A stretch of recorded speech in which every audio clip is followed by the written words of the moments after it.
My name is Rachel Carter, and if you had asked me a year ago, I would have told you that my marriage was perfect. My husband, Ethan, was my best friend, my safe place, and the one person who could always make me laugh no matter how bad my day was. We were the kind of couple people looked at and said, they're lucky.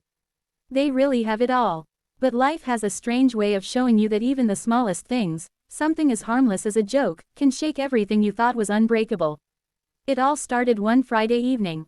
I'd had one of those exhausting work weeks where everything went wrong. I came home frustrated, still half lost in my thoughts, when Ethan greeted me at the door holding 2 takeout boxes from our favorite Thai restaurant. He smiled that boyish grin of his and said, "Surprise dinner night. No cooking." I laughed, dropped my bag on the couch, and kissed his cheek. "You always know what I need." We sat down, opened the boxes, and turned on the TV. It was one of those comfortable, ordinary evenings. Then the moment that changed everything happened, so small I didn't even notice it at first. Ethan had just made a light-hearted joke about how messy my side of the closet was. It was true, my clothes were everywhere, but I was tired and maybe a little sensitive that day. So, instead of laughing, I shot back without thinking, well, maybe if I had a husband who actually helped out once in a while, it wouldn't be such a disaster. It was supposed to be a joke. I even said it in a teasing tone. But something in Ethan's expression shifted. His smile faded. He didn't say anything right away. He just looked at me for a second longer than usual, then quietly turned back to his food. I realized I'd hit a nerve, but instead of apologizing, I rolled my eyes and said, "Come on, it was just a joke." He nodded slowly. "Yeah, sure, just a joke." The rest of the evening passed in awkward silence. I brushed it off at first, thinking he'd get over it, but the next day he seemed distant. He wasn't cold or angry, just quieter, like something invisible had come between us. By Sunday, I couldn't ignore it anymore. I asked him what was wrong. He hesitated, then said softly, "You know, Rach, sometimes I feel like you don't really see what I do. You joke about me not helping, but I try. I thought we were a team." His words hit me like a wave. I hadn't meant to make him feel unappreciated. I wanted to tell him I was sorry, but my pride got in the way. I said, "You're overreacting, Ethan." It was one comment. He nodded again. "Yeah, one comment. But it's not the first time." That's when it clicked. This wasn't just about the joke. It was about all the little moments I'd brushed off over the years. The sarcasm, the teasing, the harmless remarks I never realized could leave scars. After that weekend, something subtle but powerful shifted between us. Ethan wasn't angry, but he started pulling away. He stopped joking with me as much. The playful banter that once filled our evenings disappeared. We still talked, we still functioned like a couple, but the warmth, the spark, had dimmed. One night, about 2 weeks later, I found him sitting alone in the living room, scrolling through old photos on his phone. Pictures of us at the beach, laughing at a picnic, smiling at our wedding. I sat beside him and asked what he was thinking. He looked at me and said, "I miss us." Those 3 words broke something inside me. Because I missed us too. That night, I couldn't sleep. I lay awake, replaying every small moment I'd brushed off, every harmless joke that might have hurt him. I realized how easy it was to take someone's heart for granted when you assume they'll always understand. The next morning, I decided to fix it. I made breakfast, something I hadn't done in a while, pancakes with strawberries, his favorite. When he came into the kitchen, I smiled and said, "I was thinking maybe we could spend the day together. No work, no phones, just us." He looked surprised but smiled a little. "Yeah, that sounds nice." We went hiking that day, something we hadn't done since before the pandemic. It was quiet at first, but slowly, the tension started to lift. We talked, laughed a little, and for the first time in weeks, I felt like we were finding our way back.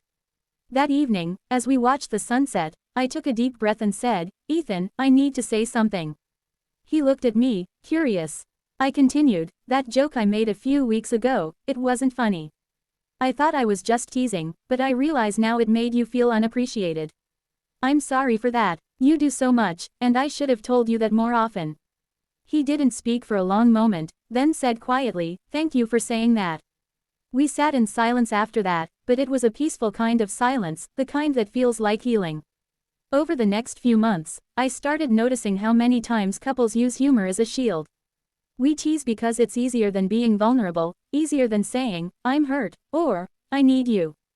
But sometimes, jokes hide truths we don't want to face. Ethan and I began communicating more honestly. Instead of sarcasm, we practiced gratitude. We told each other small things, like, "Thank you for doing the laundry," or, "I really appreciate you picking me up." It felt awkward at first, but slowly, that warmth returned. And then something unexpected happened. Ethan began to see me differently. Not as someone who always had to win the joke or prove a point, but as a partner who genuinely cared about growing together. He told me one night, "You know, Rach, when you said sorry that day, I saw a different side of you. You've always been strong, but that was the first time I saw you truly open up." That sentence stayed with me. It wasn't about weakness, it was about humility. About learning that love isn't built on who's right or wrong, but on who's willing to listen. Months later, we were having dinner with friends when someone made a similar joke, something about husbands never helping around the house. Everyone laughed, including me. But Ethan glanced at me with a small smile, and I said, "Actually, my husband's the reason our house doesn't fall apart. I'm grateful for him." Everyone laughed again, but this time, it felt different. Ethan squeezed my hand under the table. I knew he understood what that moment meant. That night, he wrapped his arms around me and said, "You know, it's funny.